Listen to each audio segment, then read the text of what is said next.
friends, Jerry Rosa here in the Rosa String Works workshop. This video is to convey to you a number of things I've been thinking about and going to make some changes here on the channel and do things a little differently than I've been doing them.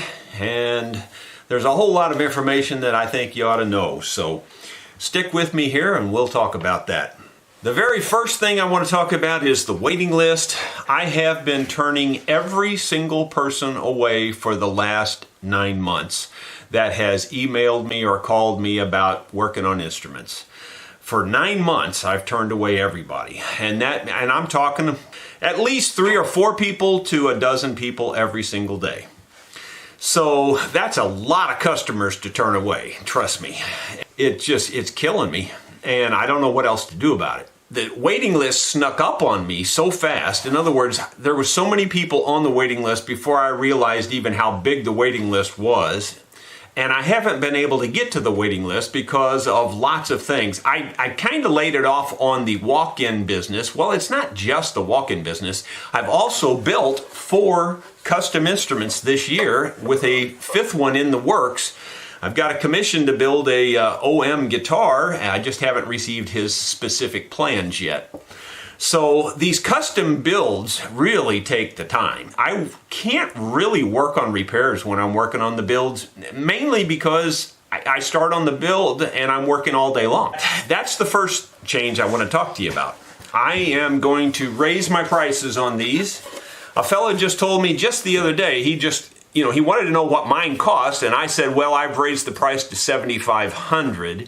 And he said, wow, that's a lot of money. And he says, I just looked at a Collings, it was $9,500.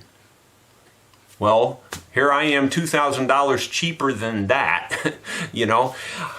In other words, this mandolin going to Massachusetts, I sold it for $6,000. That's the last $6,000 mandolin. So I'm raising my prices to $7,500. If I never sell another one custom made, that's okay with me. I'm good with that.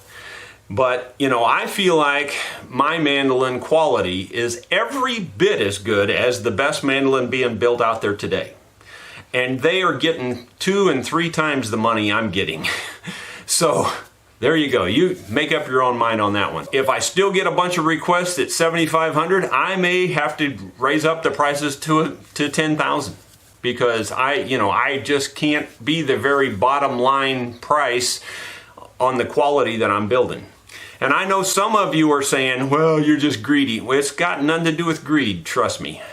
It's got to do with the market. To try to control the volume, I can't keep up. Of course, they cost me nearly $2,000 to build. I mean, over $1,500 for sure. I would say right around $1,700 is what it costs me out of pocket to build one, because I use nothing but the highest quality everything. So when you're paying, $1,500 or more to build one, you can't afford to sell them real cheap to begin with. And then when they take you, 40 hours or more to build, at least that much hours to build one of them, it only makes sense to put the price up there to where it ought to be. I have to be compensated for my time one way or the other. There's a lot of expenses when you're in business. I know I'm preaching to the choir for many of you that are in business. So that's my point, is there's just way more behind the scenes than you would think. And if I'm charging $7,500 for these, it seems high, I realize, but trust me, it's not real high when you figure out all the overhead and all the time and everything. Now, back to the specifics of the waiting list itself. I do have a ton of people on the waiting list, more than 70 at the last count.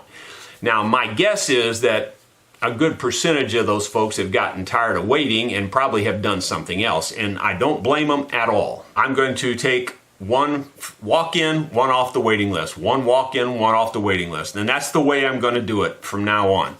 So the bottom line is the people that have been on the waiting list the longest will be getting contacted fairly shortly.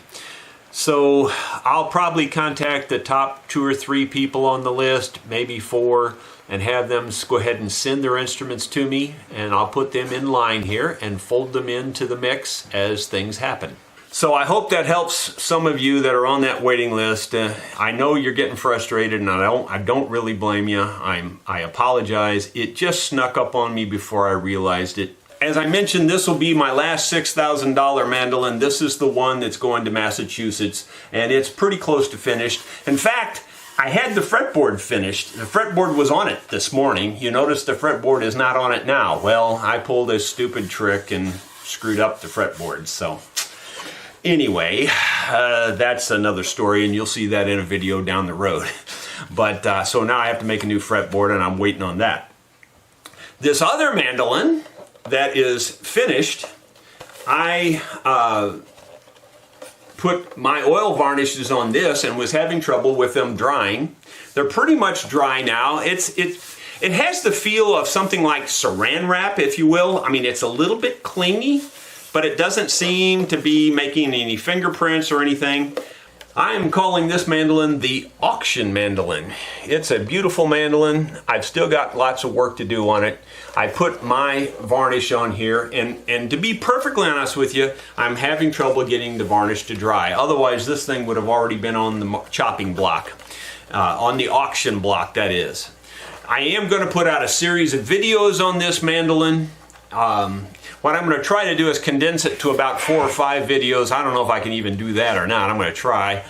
And then I'm going to auction it off after those videos post. I will have this up on my auction site in the not too distant future. And I say not too distant, that might still be a couple of weeks.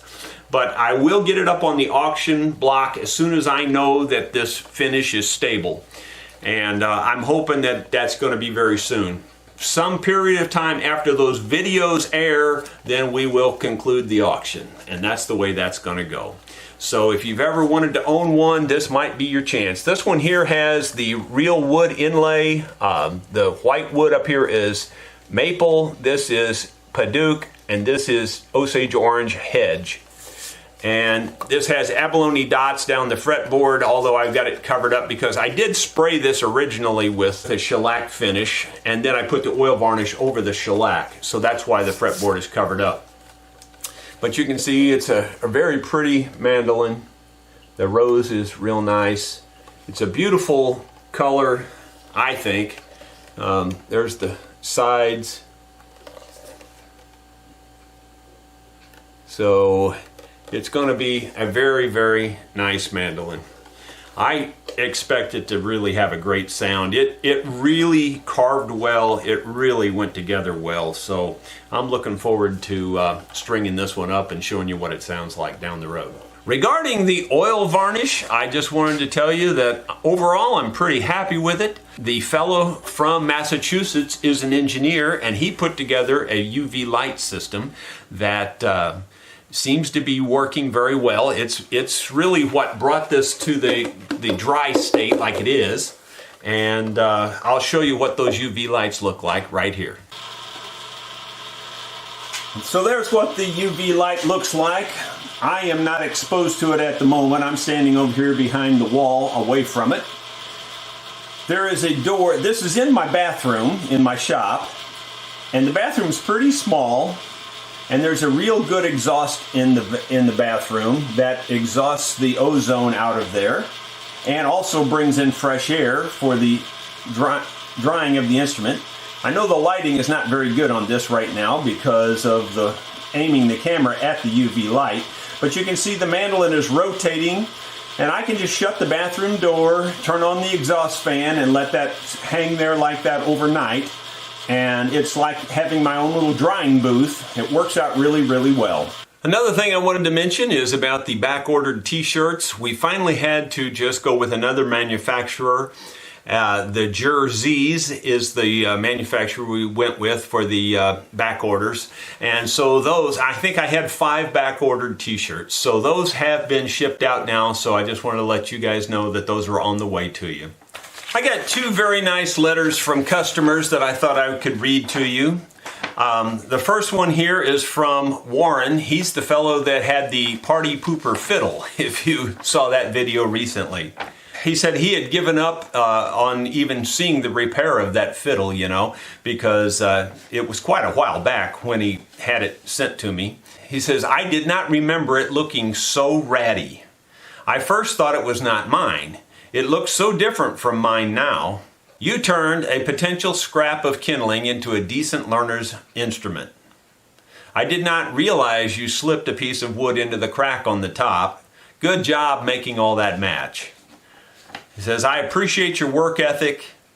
I thought I could trust your judgment. I did, and it paid off. Thanks again, Warren. So Warren, I'm glad you're happy with your fiddle. Yeah, I called it the party pooper fiddle because it was kind of that feeling you get when you open up the case and you go, oh my gosh, what a party pooper. This thing needed some work. I got another letter here from a viewer fan, and I thought I'd try to read highlights of this letter as well. This letter is from Carol and Rand, and she says, Dear Jerry, I hope you're having a great day. I bet you're working on your Rosa String Works or your farm or playing with your grandson. Thanks for sharing what you do. It's so interesting to my husband and me. We loved hearing that your wife was also working on the videos. Well, that part, not so much right now. In the wintertime, when it's really cold outside, she helps with the videos. But when it's warm, she's outside. I mean, she's an outside person, and she doesn't have time to mess with the videos. So the letter goes on, I just wanted to let you know that I absolutely blew up 2 days ago when I heard you tell us that someone had asked you not to sing as you were letting us hear the lovely tones from the repaired instruments that you worked on. I couldn't believe my ears. I just wanted to explode. I subscribed to your channel when I heard you sing Fallen Leaves. I was so touched, and that's when my husband also subscribed to your YouTube channel. My husband Rand has written a few times, and you have been so kind to reply. And I might just interrupt here and say I have always replied, and I still try to reply all emails.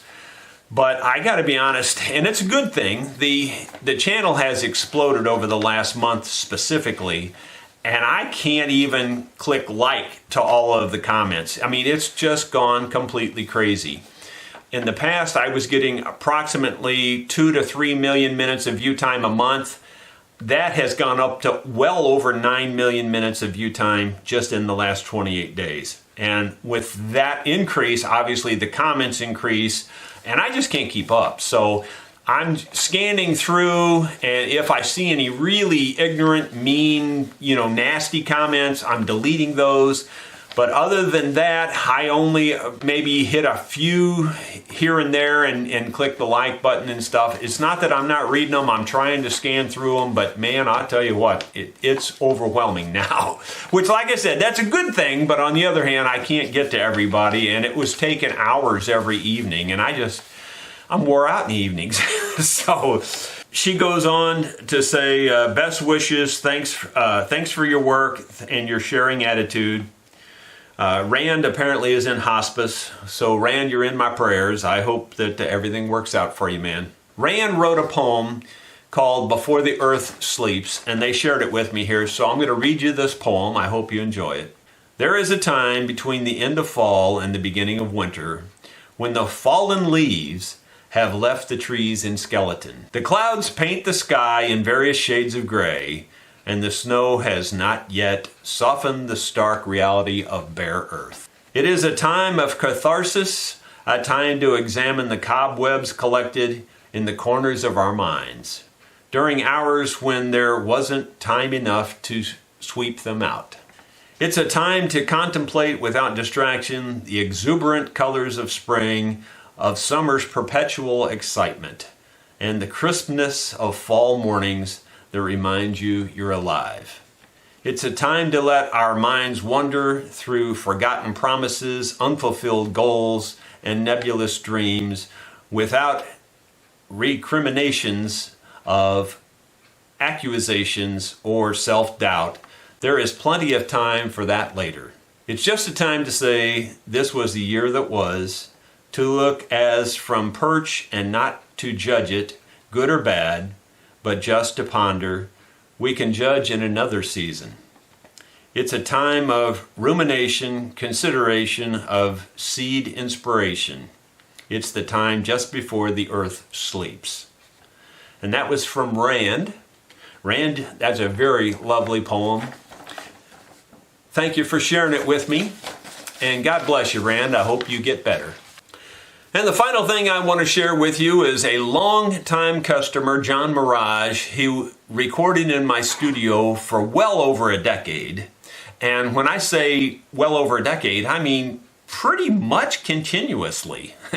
Not every day or nothing, but at least a dozen times a year probably for well over a decade. John was kind enough to have these 20 t-shirts commissioned for me. And hopefully you can read it there. It says, "What would Jerry do?" at the top. It's got my logo on it. And it's got a couple of horses off on the sides and me holding the mandolin. So John, I just want to say thank you very kindly for that. He gave me enough in various sizes to give them out to my grandkids and all that kind of thing. And more than likely down the road, one of those will be given out to, a viewer or two on the channel. So be watching for that down the road. But that's not all John gave me. Look at this. He also gave me the original artwork, had it framed and everything.